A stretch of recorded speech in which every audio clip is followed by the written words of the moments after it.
नमस्कार मित्रों, मैं अरुण शर्मा एग्ज़ाम कोच के ऑनलाइन प्लेटफॉर्म पे आपके साथ फिर एक बार जुड़ रहा हूँ। आज एक नए टॉपिक के साथ जुड़ रहे हैं और ये एग्ज़ाम के दृष्टिकोण से पॉलिटी में सबसे महत्वपूर्ण टॉपिक है।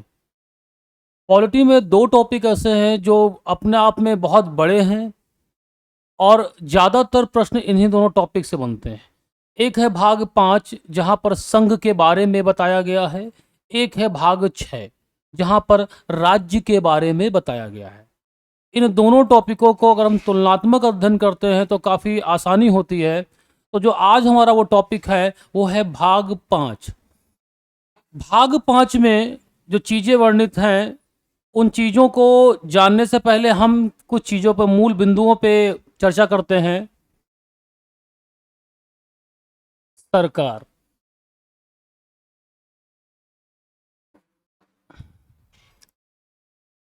सरकार का मतलब है, जब हम आपको राज्य की डेफिनेशन बता रहे थे, राज्य के तत्वों के बारे में बता रहे थे, तो हमने आपको बताया था सरकार का मतलब ये है कि जो राज्य की शासन व्यवस्था को सुचारू ढंग से चलाए उसे हम सरकार कहते हैं। तो सरकार के तीन प्रमुख अंग हैं। सरकार के तीन प्रमुख अंग हैं। कौन कौन से? एक है बच्चा कार्यपालिका। कार्यपालिका एग्जीक्यूटिव। एक है विधायिका।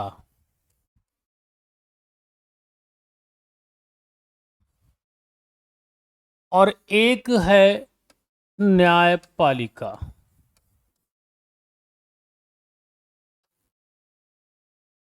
ये सरकार के तीन अंग हैं। इन तीन अंगों से मिलकर सरकार बनती। सरकार का मतलब होता है जो राज्य की शासन व्यवस्था को चलाते हैं। अब ये तीन अंग है, कार्यपालिका एग्जीक्यूटिव, विधायिका लेजिस्लेटिव और न्यायपालिका जुडिशरी। ये तीन जो हैं ये मिलकर सरकार की राज्य की शासन व्यवस्था को चलाते हैं। किस प्रकार से चलाते हैं देखिए। विधायिका जो है वो संविधान के अनुसार कानून का निर्माण करती है।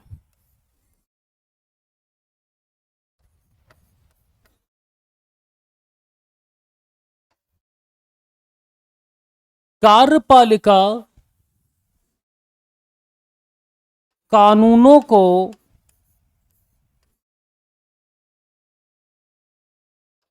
लागू करती है या करवाती है।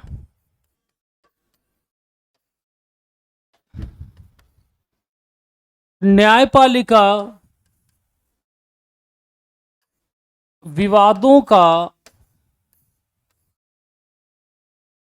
निपटारा तथा जांच करती है। जो कानून होते हैं उनकी जांच करती है।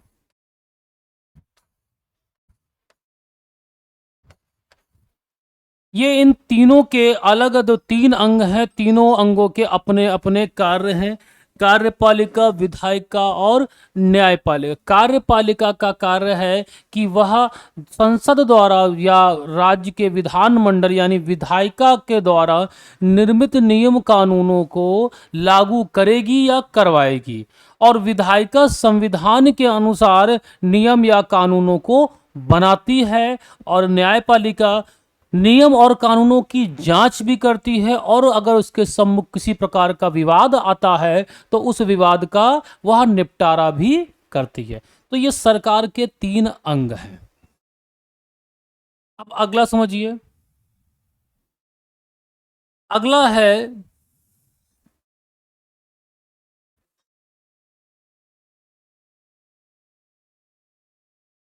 संघीय व्यवस्था।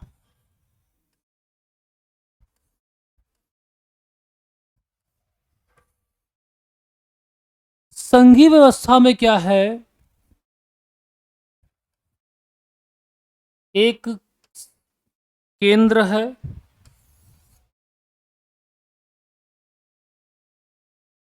एक केंद्र है, एक राज्य है। यानी प्रांत। इन दोनों के मध्य क्या है? शक्तियों का पृथक्करण है। मतलब इन दोनों के अपने अपने क्षेत्र बटे हुए हैं जिसमें ये अपनी अपनी शक्तियों का प्रयोग करते हैं। परंतु जब कोई विशेष कंडीशन आती है तो हमारे देश में राज्य प्रभावी हो जाता है, केंद्र प्रभावी हो जाता है राज्य पे। तो यहां पर जो व्यवस्था केंद्र के लिए की गई है, जो व्यवस्था केंद्र के लिए की गई है वही व्यवस्था राज्य के लिए की गई है। दोनों के लिए एक जैसी व्यवस्था है। संघ की कार्यपालिका राज्य की कार्यपालिका भी है, यानी संघ सरकार है और राज्य सरकार है। ये दोनों सरकारें अपनी अपनी सीमाओं में रहकर शक्तियों का प्रयोग करती हैं। शक्तियों का प्रयोग मतलब कानून बनाने की जो पावर दी गई है। इतनी बात समझ में आई? चलिए अब शुरू करते हैं टॉपिक।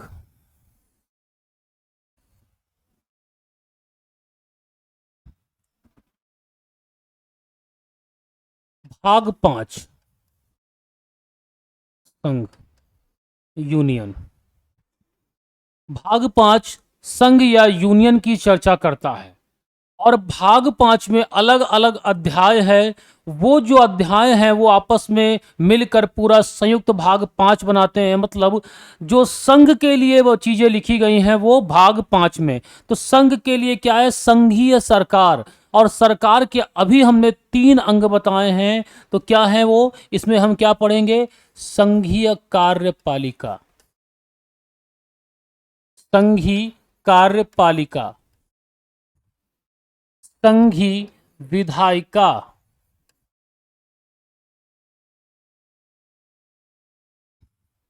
और न्यायपालिका।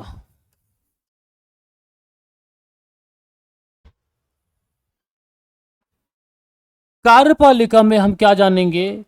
कार्यपालिका किन संघीय कार्यपालिका किन किन लोगों से मिलकर बनती है इस बारे में देखते हैं। संघीय कार्यपालिका किन किन लोगों से बेटा मिलकर बनती है? देखिए, भारत का राष्ट्रपति, भारत का राष्ट्रपति, उपराष्ट्रपति, उपराष्ट्रपति, प्रधानमंत्री,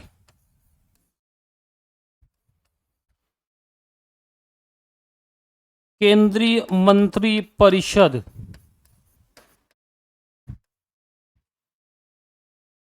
और महान्यायवादी।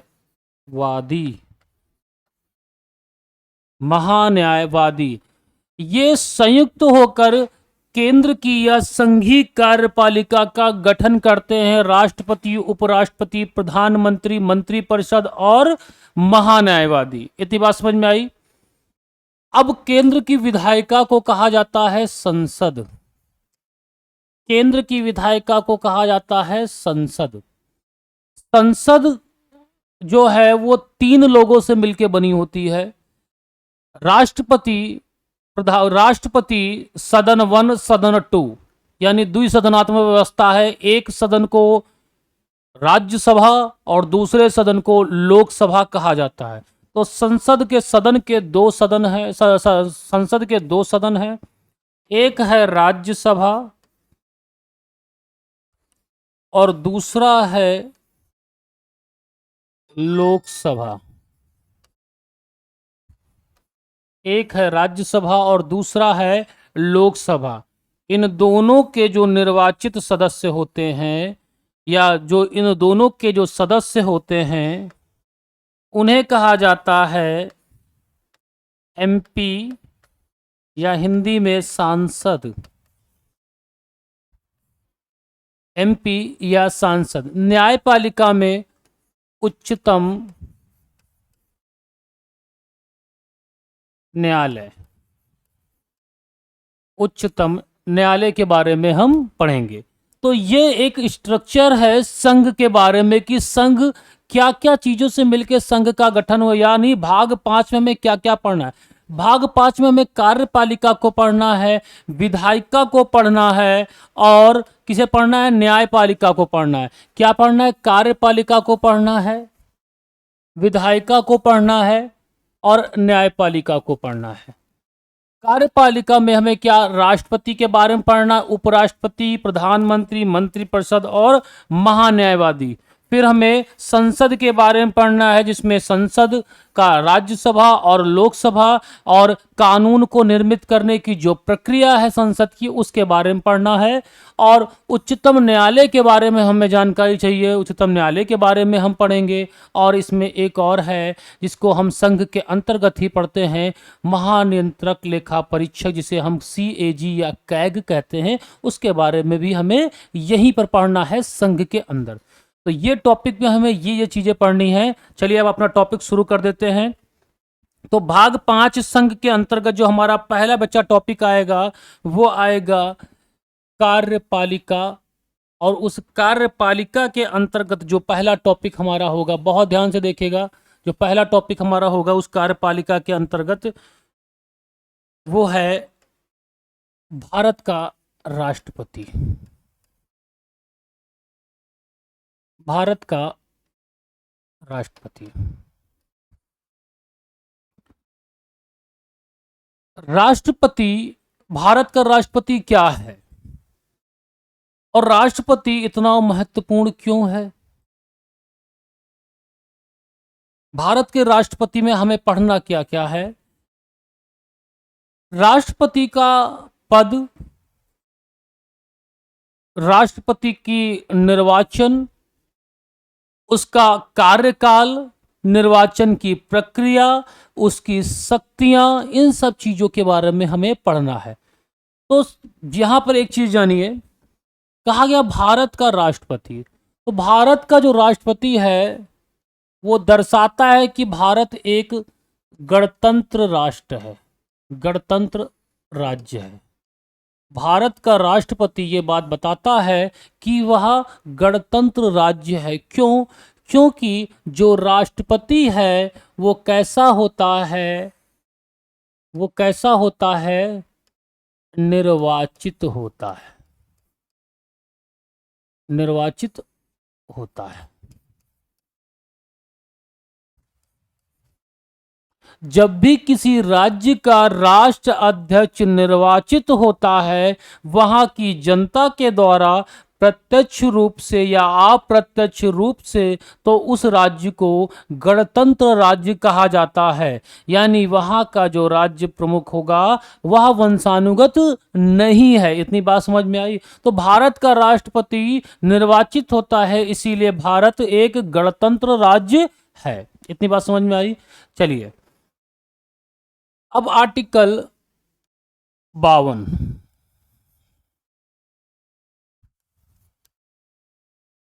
अनुच्छेद 52 क्या कहता है? राष्ट्रपति का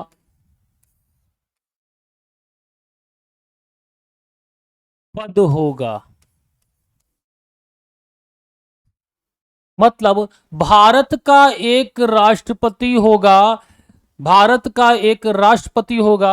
और यहां पे इंग्लिश में शैल का प्रयोग किया गया है, यानी ये निश्चित तौर पे होना ही है, भारत का राष्ट्रपति होना ही, ये आर्टिकल 52 कहता है। आगे बढ़ते हैं, आर्टिकल 53 ये दो बातें कहता है। एक बात कहता है, अभी मैंने आपको बताया कार्यपालिका में ये है, तो संघीय कार्यपालिका का प्रधान कौन है? राष्ट्रपति है। ये कहता है कार्यपालिका की समस्त शक्तियां राष्ट्रपति में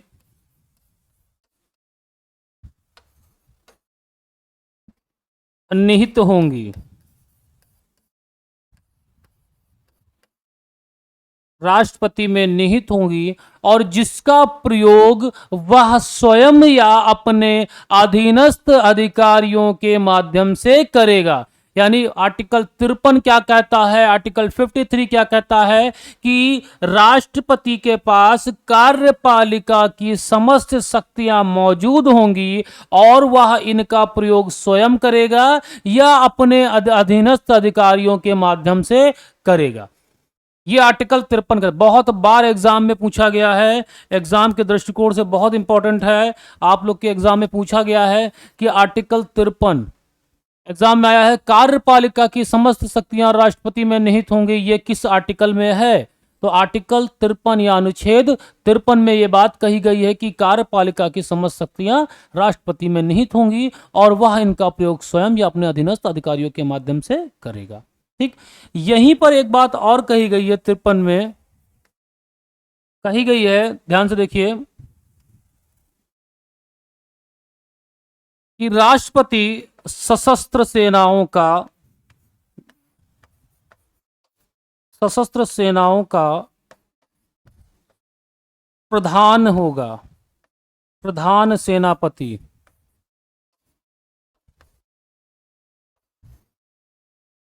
जो आर्म्ड फोर्सेस हैं हमारी 3 आर्म्ड फोर्सेस हैं, आर्मी, नेवी और एयरफोर्स, इन्हें ही सशस्त्र बल या आर्म्ड फोर्सेस कहा जाता है। बाकी जितने बल हैं जैसे सीआरपीएफ, आईटीबीपी, ये सब अर्धसैनिक बल हैं। और आर्म्ड फोर्सेस में सिर्फ 3 बल आते हैं, एक आपका आर्मी, नेवी और एयरफोर्स। तो राष्ट्रपति इन तीनों सेनाओं का प्रधान सेनापति होगा। बात समझ में आ रही है? राष्ट्रपति इन तीनों सेनाओं का प्रधान सेनापति होगा। ये किस में है? आर्टिकल 53 में है। बात समझ में आ रही है ना? ठीक है, तो ये 2 आर्टिकल हमारे यहां पर आ गए। एक तो पहला क्या है कि आर्टिकल 52 क्या कहता है? राष्ट्रपति का पद होगा। दूसरा क्या है? राष्ट्रपति के पास शक्तियां मौजूद होंगी, कार्यपालिका की समस्त शक्तियां राष्ट्रपति में निहित होंगी और वह इनका प्रयोग स्वयं या अपने अधीनस्थ अधिकारियों के माध्यम से करेगा। चलिए आगे बढ़ते हैं। अब देखिए, अभी हमने आपको बताया कि राष्ट्रपति का पद है वह निर्वाचित पद है।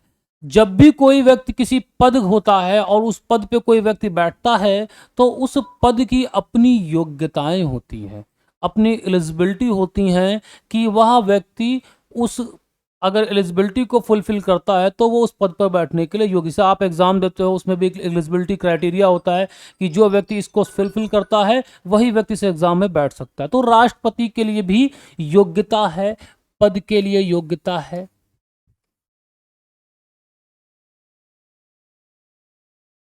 पहला है कि भारत का नागरिक होना चाहिए, भारत का नागरिक होना चाहिए। यहां पर कहीं भी यह बात मेंशन नहीं की गई है कि वह जन्मजात भारत का नागरिक होना चाहिए। वह सिर्फ भारत का नागरिक होना चाहिए, चाहे उसने नागरिकता को अर्जित किया हो या वह जन्मजात भारत का नागरिक हो। कोई भी व्यक्ति जो सिर्फ भारत का नागरिक है वह राष्ट्रपति पद के लिए योग्य है। इतनी बात समझ में आ रही है? अगला देखिए,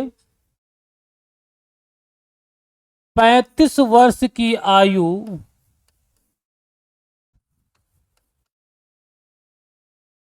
पूर्ण कर चुका हो, उस व्यक्ति द्वारा, उस उम्मीदवार द्वारा 35 वर्ष की आयु को पूरी कर चुका हो, वह इस पद के लिए योग्य होगा। अगला देखिए, लोकसभा सदस्य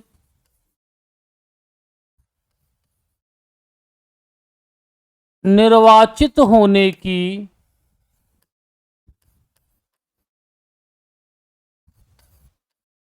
योग्यता रखता हो। मतलब उस उम्मीदवार के अंदर लोकसभा सदस्य यानी लोकसभा के मेंबर के रूप में निर्वाचित होने की योग्यता होनी चाहिए, वह किसी न किसी, इसका अर्थ इतना है कि वह भारत के किसी भी राज्य के किसी भी क्षेत्र के मतदाता सूची में उसका नाम होना चाहिए, यानी वह एक पंजीकृत मतदाता होना चाहिए। आगे देखिए, कोई लाभ के पद पर ना हो, कोई लाभ के पद पर ना हो, वह व्यक्ति भारत सरकार के अधीन किसी निगम या किसी संस्था में कार्यरत नहीं होना चाहिए, भारत सरकार या राज्य सरकार के किसी भी में कार्यरत नहीं होना चाहिए। तो ये राष्ट्रपति पद के लिए योग्यताएं हैं, जहां पर यह प्रश्न बहुत बार बना हुआ है उसकी आयु से रिलेटेड, कि उसे कितनी वर्ष की आयु को उसके द्वारा पूर्ण किया जाना चाहिए। आगे देखिए, अब देखिए यहां पर दो चीजें आई हैं बेटा।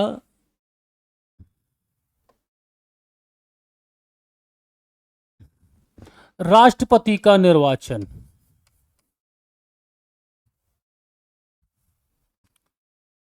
राष्ट्रपति का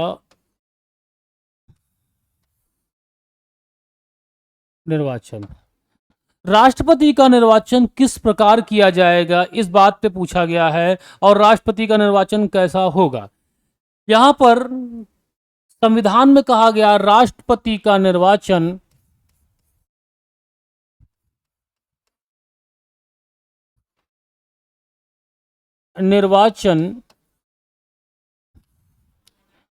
एक निर्वाचक मंडल द्वारा होगा। क्या होगा?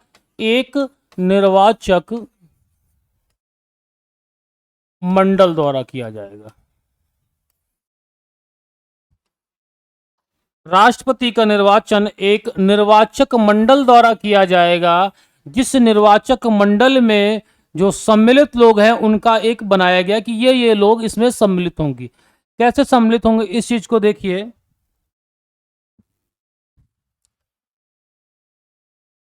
राष्ट्रपति के चुनाव की जो रीति है, निर्वाचन की रीति है, उसमें लिखा हुआ है कि राष्ट्रपति का निर्वाचन अप्रत्यक्ष रूप से होगा। तो सबसे पहले बेटा ऊपर जनता है। जनता क्या करती है? अपने प्रतिनिधि चुनती है, और ये प्रतिनिधि क्या करते हैं? राष्ट्रपति को निर्वाचित करते हैं। ये राष्ट्रपति को निर्वाचित करते हैं, ये प्रतिनिधि, और जनता इन्हें निर्वाचित करती है। तो राष्ट्रपति को अप्रत्यक्ष रूप से किसने चुना? अप्रत्यक्ष रूप से जनता के द्वारा चुना गया। राष्ट्रपति को अप्रत्यक्ष रूप से किसने चुना? जनता के द्वारा अप्रत्यक्ष रूप से राष्ट्रपति को चुना गया। देखो ध्यान से, जनता ने पहले प्रतिनिधि को चुना और उन प्रतिनिधियों ने राष्ट्रपति को चुना है। तो यहां पर जो प्रतिनिधि है वो जनता द्वारा चुने गए। तो जनता किन प्रतिनिधियों को चुनती है? ध्यान से देखिए, उसके निर्वाचक मंडल में कौन कौन सम्मिलित होंगे? तो जनता डायरेक्ट यानी प्रत्यक्ष रूप से किन्हें चुनती है? जनता प्रत्यक्ष रूप से दो लोगों को चुनती है, दो सदन के सदस्यों को चुनती है। एक तो लोकसभा के सदस्यों को प्रत्यक्ष वोटिंग के माध्यम से चुनती है, दूसरा राज्य की विधान सभाओं के सदस्यों को वह प्रत्यक्ष रूप से चुनती है। अप्रत्यक्ष रूप से वो किसे चुनती है? अप्रत्यक्ष रूप से वह राज्यसभा के सदस्यों को चुनती है। तो यहां पे देखिए, लोकसभा के सदस्य, लोकसभा के निर्वाचित सदस्य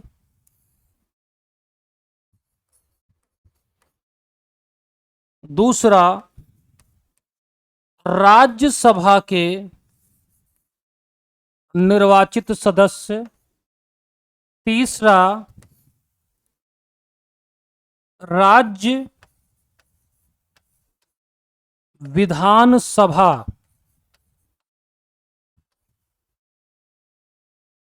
के निर्वाचित सदस्य, और बेटा 17वें संविधान संशोधन में दिल्ली और पुदुचेरी दो जो केंद्र शासित राज्य थे यानी यूटी थी, इनके निर्वाचित सदस्यों को इसमें सम्मिलित किया गया। कौन से? 17वें संविधान संशोधन द्वारा। बात समझ में आया? देखो, राष्ट्रपति के निर्वाचन में कहा गया राष्ट्रपति का निर्वाचन एक निर्वाचक मंडल करेगा, और मैंने आपको पहले बताया राष्ट्रपति गणतंत्र का सूचक है और भारत एक लोकतांत्रिक और गणतांत्रिक राज्य है, यानी जनता सर्वोपरि है। लोकतांत्रिक का मतलब जनता सर्वोपरि है और जनता को ही संविधान की शक्ति का स्रोत भी भारत की जनता है। तो जनता ही अपने प्रतिनिधियों को चुनेगी जो वो शासन को चलाते हैं। तो जनता क्या करती है? पहले प्रतिनिधि चुनती है, यानी विधायक और सांसद चुनती है, और यही विधायक और सांसद मिलकर क्या करते हैं? राष्ट्रपति का निर्वाचन करते हैं। तो जनता प्रत्यक्ष रूप से क्या किसको चुनती है? यहां पर देखिए कहा गया है कि राष्ट्रपति को का निर्वाचन एक निर्वाचक मंडल द्वारा किया जाएगा, और इस निर्वाचक मंडल को कैसे बनाएंगे? कौन कौन सम्मिलित होंगे? इसमें सम्मिलित होंगे जनता जिन्हें प्रत्यक्ष रूप से या अप्रत्यक्ष रूप से चुनती है। किसे करती है? प्रत्यक्ष रूप से लोकसभा और राज्य विधानसभा के सदस्य डायरेक्ट, देखो डायरेक्ट वोट देते हो ना, विधायक को चुनने के लिए डायरेक्ट वोट देते हो, सांसद को चुनने के लिए डायरेक्ट वोट देते हो, लोकसभा के सांसद को चुनने के लिए, और राज्य की विधानसभा के सदस्य को चुनने के लिए आप डायरेक्ट वोट करते हो। फिर ये जो राज्य की विधानसभा के सदस्य हैं, ये क्या करते हैं? ये राज्यसभा के सदस्यों का निर्वाचन करते हैं। आप तो फिर जनता ने अप्रत्यक्ष रूप से राज्यसभा के सदस्यों को चुना, यानी ये सब निर्वाचित हुए कि नहीं हुए? तो लोकसभा के निर्वाचित सदस्य, राज्यसभा के निर्वाचित सदस्य और राज्य विधानसभा के निर्वाचित सदस्य, इतनी बात क्लियर हो गई। जनता ने इन्हें प्रत्यक्ष या अप्रत्यक्ष रूप से चुना है। अब राज्य हो गया, केंद्र की बात हो गई। अब हमारे पास बचा यूटी मतलब यूनियन टेरिटरी, यानी संघ शासित राज्य।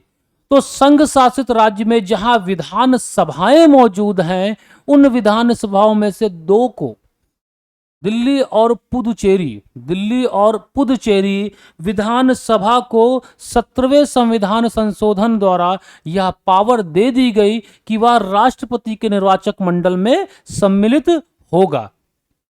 अब यहां पर एक बात है, विवाद है, क्या जम्मू कश्मीर विधानसभा जो प्रेजेंट टाइम में यूटी है, संघ शासित राज्य है, क्या जम्मू कश्मीर संघ शासित राज्य राष्ट्रपति के निर्वाचक मंडल में सम्मिलित होगा या नहीं? तो वर्तमान समय में ऐसा नहीं है कि राष्ट्रपति के निर्वाचक मंडल में जम्मू कश्मीर सम्मिलित है, क्योंकि जब तक संविधान संशोधन करके इसमें ऐड नहीं किया जाता तब तक उसे हम नहीं मानेंगे। और ये विवाद का निपटारा भी माननीय उच्चतम न्यायालय द्वारा किया गया है कि आप आर्टिकल्स को देखिए तो उसमें भी इसका कहीं भी नहीं है कि जम्मू कश्मीर को राष्ट्रपति के निर्वाचक मंडल में सम्मिलित किया गया है।